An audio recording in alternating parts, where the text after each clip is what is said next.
నమస్తే రమగారు. నమస్తే జయ. రమగారు, ఏమైనా మాయలు మంత్రాలు ఇలాంటి ఉన్న స్టోరీస్ ఏమైనా ఉన్నాయా? చాలా చెప్పారనుకోండి, కొంచెం గ్యాప్ వచ్చింది కదా, సిరీస్ల మీద పడ్డాము. అందులో కార్తీక మాసాలు, మాఘ మాసాలు, సో భక్తి గురించి ఎక్కువ చేస్తూ ఉన్నాం కదా. కథల్లో ఇప్పుడు అపూర్వ చింతామణి లాగానే జానపద కథలు చాలా ఉన్నాయి జయ మనకి. వాటిని కొన్ని సినిమాలు కూడా తీసేశారు. గులేబా కావళి కథ, రాణి రత్నప్రభ, రాజకోట రహస్యం, రాజమొకటం, అలాంటి బోల్డెన్ సినిమాలు అవన్నీ కూడా జానపద గాథలే. ఏదో ఒక రాజుగారి అబ్బాయి జన్మ రహస్యమో, రాజుగారి జన్మ రహస్యమో, లేకపోతే వీళ్ళ తాలూకు నిధో, రాజస్థానం తాలూకు నిధి రహస్యాలు. నిధి రహస్యాలు ఉన్న మూవీస్ ఏంటి రమగారు? నాకు భలే ఇష్టం అండి నిధులువి. లక్ష్మీ కటాక్షం, ఆహా, లక్ష్మీ కటాక్షం అవన్నీ కూడా ఎక్కడో నిధి. వీళ్ళు దానికోసం పరుగులు పెడుతూ ఉంటారు. మధుబాబు గారి నావెల్స్ లో కొన్నిట్లలో నిధి రహస్యాలు ఉన్న కథలు, బ్రహ్మాండమైన జానపదాలు ఉన్నాయి. చాలా బాగుంటాయి. ఓకే, మంచి మంచి కథలు చదవాలి వాటిని. తర్వాత ఏమో గుప్త నిధులు, మంత్రాలు, మంత్ర ఖడ్గాలు. అమ్మవారిదేమో పచ్చల హారం, ఏదో దొంగతనం చేస్తారు. కాళికాదేవి పచ్చల హారం. ఇది లక్ష్మీ కటాక్షమా? అప్పుడు ఇది ఇంకోట. ఓకే, ఇట్లా లక్ష్మీ కటాక్షంలో ఒక ప్రత్యేకమైన గుర్తు ఉంటుంది చేతిలో. ఆ గుర్తున్న వాడికే ఆ నిధి లభిస్తుంది. ఫలానా పుట్టుమచ్చ ఉన్నవాడికి అది లభిస్తుంది. అంటే చెక్కడు, దొరకడు, కదలడు, వదలడు లాంటివి బోల్డ్ సినిమాలు ఉన్నాయి మనకి. అందులో ఈ కథా పరంపరలో భాగంగానే బాలనాగమ్మ కథ. బాలనాగమ్మ కథని బుర్ర కథల వాళ్ళు పాడతారు, ఒగ్గు కథల్లో చెప్తారు. బాలనాగమ్మ చాలా చక్కటి మంచి కథ. అది 40లో ఒకసారి, 45లోనో 47లోనో ఒకసారి, తర్వాత మళ్ళీ 59లో ఒకసారి, 2 సార్లు మన వాళ్ళు తీశారు సినిమాగా. ఓహో, 2 తెలుగు సినిమా. రామారావు గారు, అంజలిదేవి యాక్ట్ చేసింది ఒక సినిమా. తర్వాత ఏమో మన ఆయన పేరు గోవిందరాజుల సుబ్బారావు గారు, తర్వాత కాంచనమాల యాక్ట్ చేసింది ఒక సినిమా. 2 సినిమాలు ఉన్నాయి. ఓకే. అయితే గోవిందరాజుల సుబ్బారావు గారు యాక్ట్ చేసింది మేము ఒకసారి మా ఊర్లో వస్తే చూస్తే అంతా ముక్కలు ముక్కలు ఎగిరిపోయి బాగా చూడలేకపోయాం. బాగానే ఉంది అది కూడా, బాగా చూడలేకపోయాం. ఇక ఎన్టీఆర్ అండ్ అంజలిదేవి గారు యాక్ట్ చేసిన సినిమాలు మాత్రం ఒక 5-6 సార్లు మా చిన్నప్పుడు చూసేవాళ్ళం. బాలనాగమ్మ ప్రతిసారి చూసేవాళ్ళం. ఏదేదో మాయమంత్రాలు ఉంటాయి, పిల్లాడు ఎక్కడికో ఎగిరిపోతాడు, గండభైరుండ పక్షులు, మాంత్రికుడి ప్రాణం చిలకలో ఉండటం, అవన్నీ కొంచెం ఇంట్రెస్టింగ్గా ఉంటాయి. కథ చాలా బాగుంటుంది. ఎప్పుడు దాకా చెప్పలేదు. బాలనాగమ్మ సినిమా ఉంది, ఎన్టీ రామారావు గారు, అంజలిదేవి గారు యాక్ట్ చేసింది. సినిమా ఆసక్తి ఉన్న వాళ్ళు చక్కగా యూట్యూబ్లో డౌన్లోడ్ చేసుకుని చూసేయండి. తప్పకుండా కథ మనం చెప్పేద్దాం.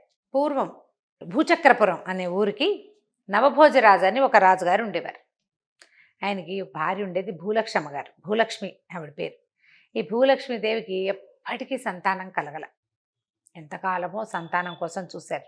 పెద్దవాళ్ళు అయ్యారు వాళ్ళు. మామూలుగా ఈ రాజుల పెళ్ళిళ్ళు, రాజకుమారులు అంటే అప్పట్లో కొంచెం చిన్నతనంలో వివాహాలు చేసేవాళ్ళు. సంవత్సరాల తరబడి చూసినా ఆయన ద్వితీయ వివాహం చేసుకోలేదు, పట్టపురాణికి పిల్లలు కలగలేదు. అయితే ఆవిడ వాళ్ళ గురువు గారిని ఒక ఆయన్ని ప్రార్థించారు, ఒక మహర్షి. ఆయన ఎక్కడికో వెళ్ళి మన కాశీయాత్ర అవి చేసుకుని వచ్చి తిరిగి వచ్చాక ఆయన్ని ప్రార్థిస్తున్నాడు. ఇంతకాలం సంతానం లేదు, ఈ రాజ్యానికి వారసులు ఎవరు? పోనీ ద్వితీయ వివాహం చేసుకోవటం వీళ్ళ సాంప్రదాయం కాదు, పిల్లలు లేరు, ఎవరినో తెస్తే వాళ్ళు మా సంతానం కారు అని ఆవిడకి నాకు మాతృత్వం మధురిమ చూడాలనుందని ఆవిడ పరిపరి విధాలుగా దుఃఖించి ఆయన్ని ప్రార్థిస్తుంది. అయితే ఆయన ఏమన్నాడంటే, యాత్రల్లో భాగంగా నేను ఒక విషయం తెలుసుకున్నాను. మన ఊరు బయట ఒక పురాతనమైన దేవాలయం ఉంది. అక్కడ ఒక పెద్ద నాగేంద్రుడి పుట్ట, ఆ పుట్ట మీద ఒక మామిడి చెట్టు. ఆ నాగేంద్రుడు సహజంగానే నాగేంద్రుడు సంతానకారకుడు. నువ్వు వెళ్ళి ఆ నాగేంద్రుడిని ప్రార్థించి ఆ మామిడి చెట్టు పండు ఒకటి తెచ్చుకోగలిగావా, నీకు సంతానం కలుగుతుంది. 5 తలల నాగు అందులో ఉంటాడు ఆయన అని చెప్పేసరికల్లా ఈవిడేం చేసింది, శ్రమ కూర్చుకుని అక్కడికి కాలి నడకన వెళ్ళాలి, రాచరికాన్ని వదిలిపెట్టుకోవాలి. శ్రమ కూర్చి సంతానం కోసం, స్త్రీలకు అంత తాపత్రయం ఉంటుంది పాపం. అంతా నడిచి నడిచి నడిచి వెళ్ళింది. అక్కడ గుట్టల్లే ఉంది, ఆ గుట్ట ఎక్కింది. తర్వాత దేవళం, పురాతనమైన శివాలయం. అక్కడ ఒక పెద్ద దేవాలయంలోకి వెళ్ళి దండం పెట్టుకుంది. పక్కన ఒక పెద్ద వల్మీకం, చాలా పెద్ద పుట్ట. ఆ పుట్ట పక్కనే ఒక పెద్ద మామిడి చెట్టు, చెట్టు నిండా విరగ్గాసి ఉన్నాయి పళ్ళు. ఆయన ఏం చెప్పాడంటే, ఎక్కువగా ఆశపడకు, ఒక్క మామిడికాయ కోసుకుని తెచ్చుకో. ఆయన్ని ప్రార్థించి చెట్టు ఎక్కు, మామిడికాయ కోసుకో. ఆ చెట్టు ఎక్కాలంటే పుట్ట మీద కాలు వేసుకుని ఎక్కాలి. ఎక్కాలి. సరే, ఈవిడేం చేసింది, వెళ్ళింది. ఒక్క మామిడి పండే ఒక సంతానాన్ని ఇస్తే ఇన్ని పళ్ళుంటే ఎంతమంది పిల్లలు కలుగుతారు? ఆశ కలిగిందా? స్త్రీ సహజమైన ఒక అత్యాశ, అంటే అత్యాశ సంతానం మీద లోభం. పాపం స్త్రీలకు ఉంటుంది సహజంగా, సంతానాపేక్ష తప్పదు కదా. ఏం చేసింది, ఆ పుట్ట మీద కాలేసి చీర్చింగ్ దూపుకుంది, పుట్ట మీద కాలేసింది, పైకి ఎక్కింది, ఒక్కొక్క గబగబా కొంగులోకి చాలా పళ్ళు కోసేసుకునేసరికి బుస వినపడింది. పుట్ట మీద కాలేసి ఉంది కదా, అమ్మో అని దిగేసింది. ఒళ్ళో నుంచి పళ్ళన్నీ మాయమైపోయినాయి. పళ్ళు లేవు, ఒక్క పండే మిగిలింది. బూసలు కొడుతూ నాగేంద్రుడు బయటకు వచ్చేసాడు. ఒక్క పండు కోసుకోమంటే అత్యాశ పాలయ్యావు, నిన్ను కాటందుకుంటాను అని, చంపేస్తానన్నాడు. అనేసరికల్లా బతిమలాడింది, నన్ను వదిలిపెట్టు, సంతానం కన్నివ్వు, నన్ను పిల్లల్ని కన్నివ్వు, పిల్లల్ని కని వాళ్ళ ఆటపాటలు చూసుకున్న తర్వాత స్వచ్ఛందంగా నేను నీకు నా ప్రాణాలు ఇచ్చేస్తాను.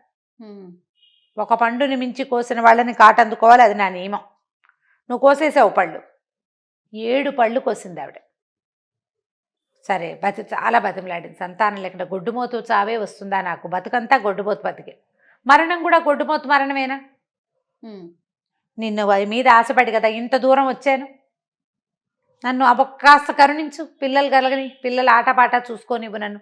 సంతానాపేక్ష స్త్రీకి ఎందుకు, వాళ్ళు పెరిగేదో రాజవ్వాలని కాదు, ఆ పసిబిడ్డ మురిపాలు చూడడమే తల్లికి ఆనందం, తల్లికి కావాల్సింది అదే కదా అని బతిమలాడేసరికల్లా సరే, ఆయన ఏమన్నాడంటే, 7 పిల్లలు కలుగుతారు నీకు, 7వ పిల్లకి నాగం అని నా పేరు పెట్టు, 7వ బిడ్డకి. ఆ పిల్ల పుట్టిన తర్వాత అది కొంచెం పెరిగాక నేను నీకు వస్తాను నీకోసం అని. సరే, వెళ్ళిపోయింది. వరుసగా 7 కూతుళ్ళు పుట్టారు ఆవిడికి. ఆఖరి పిల్ల పుట్టింది. చివరి పిల్ల 7వ పిల్లకి బాలనాగమ్మ అని పెట్టారు పేరు. పై వాళ్ళందరూ తలా ఒక దేవులు వాళ్ళు ఉన్నారు పేర్లు. చివరి పిల్ల మాత్రం బాలనాగమ్మ. చిన్నపిల్ల చాలా అందగతే, పిల్లలందరూ చక్కగా పళ్ళల్లే ఉండేవాళ్ళు. పిల్ల పాలు విడిచే వయసు వచ్చింది, 3వ ఏడు వచ్చేసింది. 3వ ఏడు వచ్చాక ఆవిడకి కల్లో పాములు కనపడడం మొదలుపెట్టినాయి. భూలక్ష్మికి పూట పాములు కనిపించేవి. ఏదైనా నడుస్తుంటే ఎక్కడి నుంచో పాము బుస వినపడినట్టుండి భయం వచ్చేసింది. పిల్ల పుట్టిన 3 ఏళ్ళకి ఎలాగో పిల్ల పెరిగాక, పెరగటం అంటే తల్లిపాలు విడవటమే కదా ముఖ్యం. వచ్చేస్తాడు సర్పం అని, నాగరాజు అని భయపడుతూనే ఉంది. భర్తకి చెప్పింది ఏడుస్తూ. ఆయన ఏం చేశాడు, పెద్ద ఒంటి స్తంభం మేడ కట్టించి చుట్టూత అగ్ని ఏర్పరిచి ఆవిడ అందులో ఉంచాడు, కోటలో. నీకు పాములు రావు నీ దగ్గరికి. సరే, ఆవిడేమంది, నేను ఒకవేళ మరణిస్తే 2వ పెళ్లి చేసుకోవద్దు, పిల్లల్ని జాగ్రత్తగా చూసుకోండి, నాకు మాట ఇవ్వమని అడిగింది. అన్నాడు. సరే అన్నాడు. ఏమైంది, పిల్లలు రోజు కాసేపు తల్లిని కలుసుకోవడానికి ఆ నిప్పుల గుండంలోకి వెళ్ళి వచ్చేవాడు. పిల్లలు సంపెంగ పువ్వులు పెట్టుకుని వెళ్ళారు. ఒకసారి ఆ సంపెంగ పువ్వుల్లో ఒక క్రిమి రూపంలో చేరాడు నాగరాజు. లోపలికి వెళ్ళాక ఆ క్రిమి కాస్త నాగరాజుగా మారి ఆ భూలక్ష్మీదేవిని కాటేశాడు నాగేంద్రుడు. నియమం అంతే, ఇంకా నియమం ప్రకారం కాటందుకున్నాడు. భూలక్ష్మీదేవి చనిపోయింది. పిల్లలు గోల్మని ఏడ్చారు, దుఃఖించారు. ఏం చేస్తారు, చేసుకున్నది తప్పదు కదా పాపం. సరే, ఇందులో ఏమైంది, ఆ రాజుగారు పిల్లల్ని ఆయనే చూసుకునేవాడు, ఎట్టగొట్ట పెంచుకునేవాడు. ఈ పెంచుకునే పరిస్థితిలో ఆ చుట్టుపక్కల అనేవాళ్ళు ఓ పిల్ల కాదు, అరపిల్ల కాదు, 7 ఆడపిల్లలు. ఎలా చూస్తావు, ఎవరో ఒకళ్ళు ఆడతోడు ఉండాలి కదా, రేపొద్దున పెళ్లి పేరెంట్ అని చెయ్యాలా అని చాలా బలవంత పెట్టి ఆయనకి ద్వితీయ వివాహం చేశారు. ఓహో, వీళ్ళు ఏటా పిల్లలు కదా, చిన్నపిల్లకి 5-6 ఏళ్ళు వచ్చాయంటే పెద్ద పిల్లకి వచ్చేస్తాయి, 6 12-13 సంవత్సరాలు వచ్చేస్తాయి. పిల్లలు పెళ్లి వయసులు కూడా వచ్చేసినాయి. ఈ వచ్చిన సవితల్లి పిల్లల్ని కాల్చుకు తినేసేది. వాళ్ళకి అన్నాలు పెట్టేది కాదు, ఏమీ చేసేది కాదు. భోజనాల వేళకి వాళ్ళకెందుకు, ముందు రాజుగారికి అనేది. క్రమంగా ఏం చేసింది, రాజు ఎంతసేపు పిల్లల భారీగా ఉంటున్నాడు, పిల్లల కోడిలాగా పిల్లల్నే దగ్గర పెట్టుకుని ఉంటున్నాడు, తనతో బాగా గడపట్లేదని ఏదో మరుల మందు ఒకటి తెప్పించి పెట్టేసింది ఆయనకి. పిల్లల మొహం గిట్టకనేది, పిల్లలు మాట్లాడితే తలకాయ నొప్పి వచ్చేది ఆయనకి. చిన్నపిల్లలు కొంచెం కిలకిల్లాడుతూ మాట్లాడతారా, కాసేపటికి ఎక్కువ మంది పిల్లలు ఉంటే తలనొప్పి వస్తుంది. ఆయనకి అలవాటే, కానీ ఆయనకి తలనొప్పి వచ్చేలాగా చేసింది. దాంతో ఆయన పిల్లల్ని దగ్గర చేసేవాడు కాదు. సరే ఈ లోపల ఏమైంది, ఆయన ఎక్కడికో వేరే వెళ్ళాల్సి వచ్చింది, వేరే ఊరు. ఆ ఊరు వెళ్ళేసరికి ఈవిడేం చేసింది, పిల్లల్ని అడవిలోకి తోలేసింది. మొత్తం అందరినీ 7 పిల్లల్ని ఇంట్లో ఉండనివ్వాల. ఒక్కొక్కసారి అన్నంలో విషం పెడితే ఆ తల్లి పాపం చనిపోయిందిగా భూలక్ష్మీదేవి, ఆవిడ ఆత్మ అక్కడక్కడక్కడే తిరుగుతూ ఉండేది. పిల్లలు విషాహారం తినబోతారని ఆ విషం పిల్లి రూపంలో వచ్చి పడగొట్టేసేది. తర్వాత కాపాడేవారు. ఒక గదిలో పడుకోబెట్టిన పిల్లలకి లోపలికి మంచి విషపు పొగ, సాంబ్రాణిలో విషం కలిపి ఆ పొగ ఇచ్చేది. ఈవిడ పెద్ద గాలిలాగా వచ్చి పొగ అంతా చిమ్మగొట్టేది. అంతకంటే ఏం చేయలేదు పాపం. సవితిని ఏమైనా చేయగలిగే శక్తి ఆవిడకి లేదు. పిల్లల్ని కాపాడుకుంటూ ఉండేది. ఇంతలో ఈ రాజుగారు ఊరు వెళ్ళిన సందర్భం చూసుకుని ఈ మారుడు తల్లి ఏం చేసింది, ఈ 7 ఆడపిల్లల్ని అడవిలోకి వదిలిపెట్టింది. వదిలేసరికల్లా పాపం ఏం చేస్తారు, ఆ అడవిలోనే చిన్నపిల్లని, ఆఖరి పిల్లకి 5 ఏళ్ళు వచ్చినాయి. తల్లిపోయిన 2 ఏళ్లకే ఇదంతా. ఈ 2 ఏళ్ళు కూడా పూర్తి కాల. ఆ పెద్ద అక్కయ్యలు చిన్నపిల్లని ఎత్తుకుని మొత్తానికి ఎట్లా కొట్లా ఓ అడవిలో చేరిపోయి ఏదో కాయ కసరు తిని అక్కడే మెల్లిగా ఎటాగొట్టా ఉండి తిరుగుతూ ఉండేవాళ్ళు. ఈ తల్లి ఆవిడ అక్కడ చేరి ఆ వనదేవతలతో స్నేహం చేసి తన పిల్లల్ని వాళ్ళు కాచుకునేలాగా, వేరే ప్రమాదాలు రాకుండా, వాళ్ళకి జంతువుల నుంచి ప్రమాదాలు రాకుండా, వేరే కొత్త మనుషులు ఎవరైనా వచ్చి, ఆడపిల్లలు కదా, అవునవును, ఆవిడే కాపాడుతూ ఉండేది. అయితే ఆవిడ ఏం చేసిందంటే, ఆవిడకి పానుగంటి రాజ్యానికి ప్రభువు ఆవిడ అన్నదమ్ముడు రామవర్ధిరాజు. ఆయనకి కల్లో కనపడి నా పిల్లలు అడవిలో మగ్గుతున్నారు, పిల్లల్ని తీసుకొచ్చి పెంచుకోమని కల్లో చెప్పింది.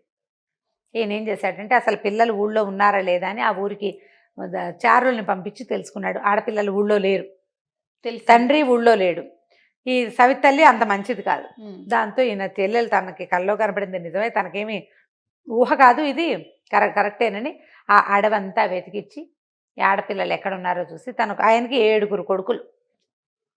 ఈ 7 కొడుకుల్ని అడవికి పంపించాడు. వాళ్ళంతా వెతికి మేనత్త కూతుళ్ళని సాధించుకున్నారు. మొత్తానికి ఆ అడవిలో పెరిగిన ఆడపిల్లల్ని ఇంటికి తెచ్చుకున్నారు. తెచ్చుకుని ఆయన 7 అబ్బాయిలకి 7 అమ్మాయిలని ఇచ్చి పెళ్లి చేశాడు. ఈ ఆఖరి అమ్మాయి అయిన బాలనాగమ్మని కార్యవర్ధిరాజు, ఆయన చివరి కొడుకు, అతను పెళ్లి చేసుకున్నాడు. చాలా పరాక్రమశాలి ఆ చివరివాడు. ఈవిడేమో మహాసౌందర్యవతి, అతను చాలా పరాక్రమశాలి. పై వాళ్ళందరూ కూడా పరాక్రమవంతులైనా ఇతను చాలా గట్టివాడు అనమాట. ఒక్కొక్కళ్ళు కొంచెం షార్ప్గా ఉంటారు కదా. సరే వివాహం అయింది, హాయిగా ఉండేవాడు. కొన్నాళ్ళకి పెద్దక్కయ్యల కంటే ముందే గర్భవతి అయింది బాలనాగం. సరే గర్భవతి అయింది, వాళ్ళంతా బాగా జాగ్రత్తగా చూసుకున్నారు. మిగిలిన వాళ్ళకి పిల్లలు పుడతారు ఇహనో ఇప్పుడో అనుకుంటున్నారు. ఇంతలో ఏమైంది, వీళ్ళు గండికోట యుద్ధం ఏదో వచ్చింది వాళ్ళకి అవతల రాజ్యాల్లో. ఈ రాజ్యాలకి వెళ్ళవలసిన రోజు వచ్చింది. అక్కడికి వెళ్ళాలి, అక్కడ యుద్ధం జరుగుతుంది. ఆ యుద్ధానికి వెళ్ళాలి వీళ్ళు. ఈ అమ్మాయికి కనే రోజులు దగ్గరకు వచ్చినాయి. ఈయన ఏమన్నాడంటే, ఈ పిల్లకి గండం ఉందని జాతకులు జ్యోతిష్యంలో చెప్పారనమాట. ఆఖరి అమ్మాయికి పిల్లవాడు పుట్టడానికి ముందో ఒక గండం ఉంది. ఆ గండం వల్ల ఈయన ఏం చేశాడంటే, ఆ ఊరు వెళ్తూ వెళ్తూ నువ్వు గడప దాటి వెళ్ళకు, గడపలకి రక్షలు కట్టించాము, నువ్వు ఇంట్లోనే ఉండమని చెప్పాడు. సరే ఉంటానంది. బయట ఏం చేశాడు, ఒక రేఖ లాంటిది బాణంతో గీశాడు. ఈ గీత దాటపోక, ఆ రక్ష ఇక్కడ దాకా ఉంటుంది. ఇంట్లో ఎవరైనా వాళ్లే వచ్చి నిన్ను పలకరిస్తారు కానీ నువ్వు మాత్రం వెళ్ళొద్దు, ఇల్లు దాటద్దన్నాడు. ఆస్థాన జ్యోతిష్కుల చేత ఆ ఇల్లు అష్టదిగ్బంధనం చేయించి అన్ని రక్షరేఖలు కట్టించారు. పురుట్లో ఏదైనా తేడా వస్తుందని వీళ్ళంతా వెళ్ళిపోయారు. తర్వాత ఏం జరిగిందో వచ్చే భాగంలో తెలుసుకుందాం. తప్పకుండా రమ్మగారు. నమస్తే. నమస్తే.